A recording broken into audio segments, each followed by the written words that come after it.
Libra, welcome to your second week of April reading.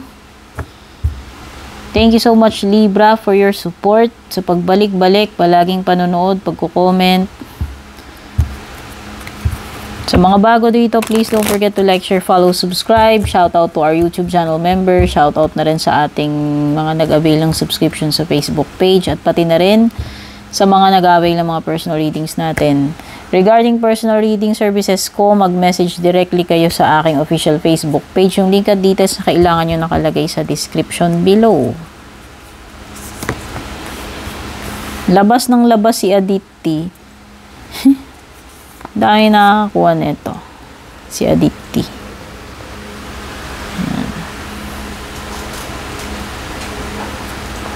Si Aini rin. Ayan, no, inner strength, creation. So, nakikita ko mukhang malalakas yung mga energies ng mga signs ngayon, no? Marami kayong lahat posible. Determinado, magagawa nyo yung mga kailangan nyong gawin. No? Meron kayong sapat na lakas ng katawan, lakas ng loob, na maano nyo, kaharapin nyo yung mga dapat ninyong kaharapin. No?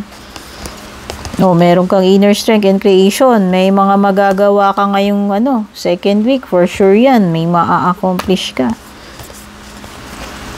Focus. Oh, very focused kayo doon sa inyong goal. Kaya nga kayo merong maa-accomplish. Ayan, creation, inner strength, focus, and boldness. Andon din yung pagiging confident. And, persuasive, no? Kasi pagiging bold, Ibig sabihin, nandun yung carry mo yung sarili mo, hindi ka magpapa-intimidate, hindi ka basta-basta aatras, no? Yan yun. So, andyan yan lahat yung malalakas na qualities na kailangan mo to overcome any situation na kakaharapin mo ngayong second week. Okay, kaya for sure, meron kang ma-accomplish dyan. No? Magsasucceed ka.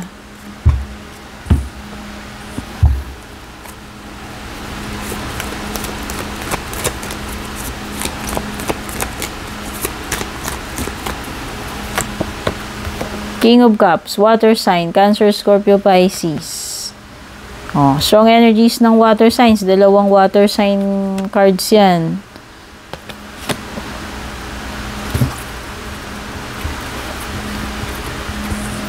Nakikita ko dito, ganun talaga kalakas loob mo. You have 7 of Swords. Andun yung diskarte, andun yung pagiging bold, malakas loob, determined. Okay, by hook or by crook, Libra, magagawa mo tong dapat mong gawin. Malakas yung loob mo, maghahanap at maghahanap ka ng diskarte mo dito sa sitwasyon mo. Okay?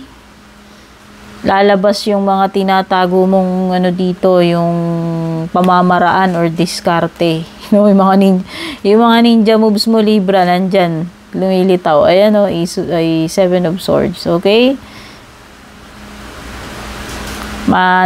Madidiskartehan mo lahat ito.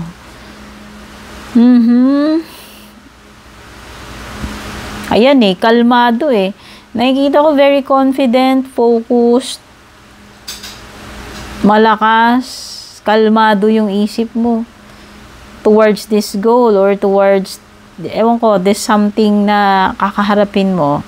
Hindi ka matataranta dito, hindi ka magpapanik.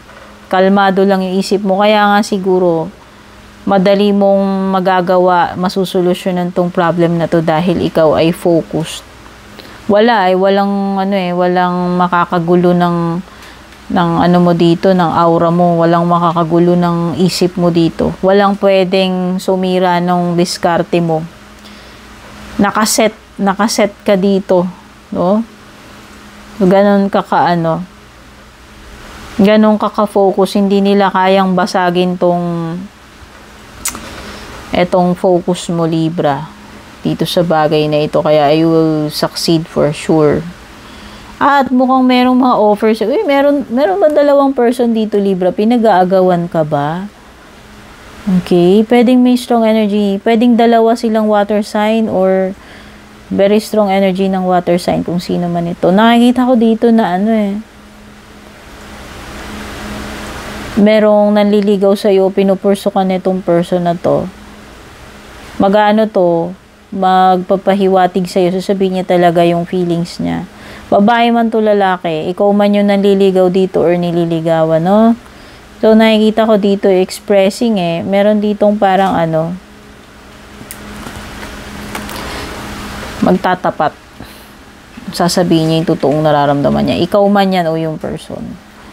Okay? Nakikita ko yung iba dito, parang ang ninyo, very inspired kayo with the Page of Cups. Ganado kayo. Ang ganda ng aura ninyo, araw-araw. Positive na positive yung outlook ninyo.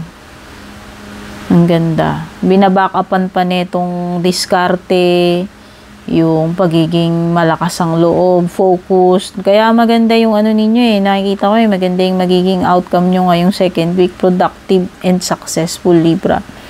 Walang kahit anong toxic or kahit anong peste yung pwedeng sumira ng diskarte ninyo, no? Hindi pwedeng basagin.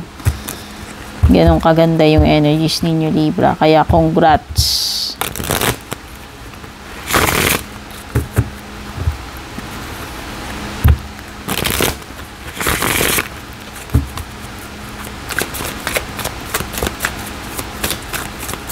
Walang kahit sinong nega or kahit anong nega ang makakabasag ng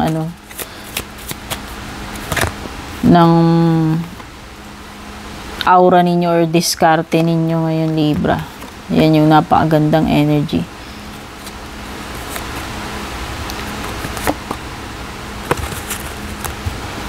Meron ditong hindi niya masabi yung totoong nararamdaman niya, Libra, dito sa relationship mo. Pwedeng ikaw yan o siya, vice versa. Energies bahala lang kayo magtagko. Energy mo yan, energy ni person mo. Hindi naman kasi ito personal reading, no? Kaya i-manage nyo yung expectations ninyo.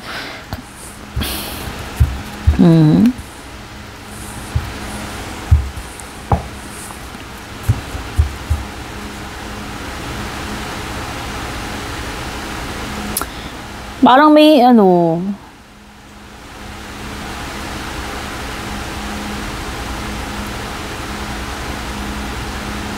meron ba kayong pinoproblema about your person? Meron bang dito, jowa or asawa na happy-go-lucky? Kasi parang yun napipil ko Mabarkada, lumalabas-labas, gumigimik pa rin. Parang lang, nag-enjoy, ayan. So, whether may asawa ka na dito at sakit ng ulo may asawa mo, pasaway, siguro lasinggero, mahilig mag-beer house, magbarkada, o kung ano-ano man. Or jowa niya man yan, asawa ninyo. Or, meron ditong relationship, connection na parang lang, parang hindi seryoso. Okay? So, mag-ingat ka. Kasi kung halimbawa single ka, tas ganyan tong nakaka-date mo, hindi ko alam kung nag-iisimula pa lang kayo or pwedeng magkarelasyon na kayo. Pero parang, ang nakikita ko dito sa person mo is a happy-go-lucky attitude. No? Kaya mahirap yan. Mahirap. Kasi baka mamaya, hindi naman niya pananagutan ng responsibility niya. Paano kung may nangyari sa inyo? Paano kung na-jaundice ka? O, diba? Wala lang dito. Pang ano ko lang napipil ko. Pwedeng hindi to responsible tong person na to. Kasi parang happy-go-lucky lang yung napipil ko So, pwedeng nag-e-enjoy pa to, nag-a-adventure lang. Ayan. No? Para sa mga single. Or sa mga wala pang asawa na may kakonect. At meron ditong person na may hinahide siya sa'yo.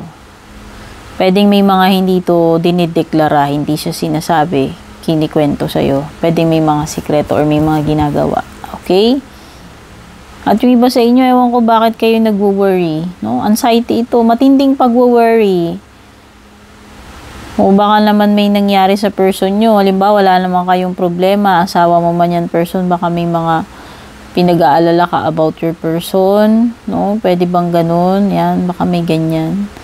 Okay? Closing messages mo, Libra.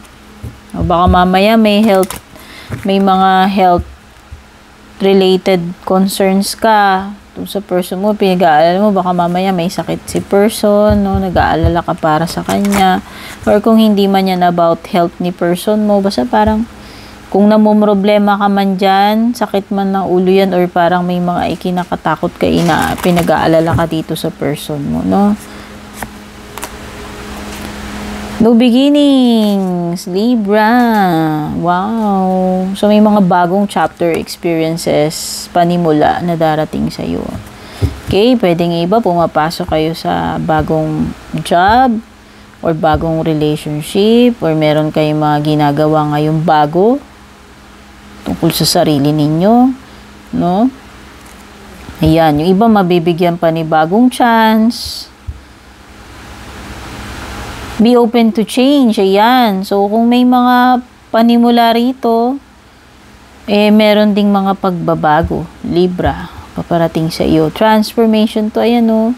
So, may mga iba dito pwedeng nag-glow up, or parang may mga ini-improve kayo sa sarili ninyo, or nag-i-improve yung mga, yung relationships ninyo. Parang ngayon, basta, hindi man may kinalaman sa sarili mo, may mga nag-unfold dito. May mga bago, may improvement, magagandang pagbabago, okay? Connection, we are all connected. Okay, pwedeng bagong connection. Etong connection na to, pwedeng sa jowa, pwedeng sa business, no, sa career mo. Ibig sabihin, nagkakaroon ka ng mga bagong exposure, experiences, at mga kakilala. Okay, ayan. Pwedeng bagong kaibigan, bagong jowa, bagong career opportunities, bagong mga katrabaho. Ayan. So, ito yung mga messages for you, Libra. Take care and God bless.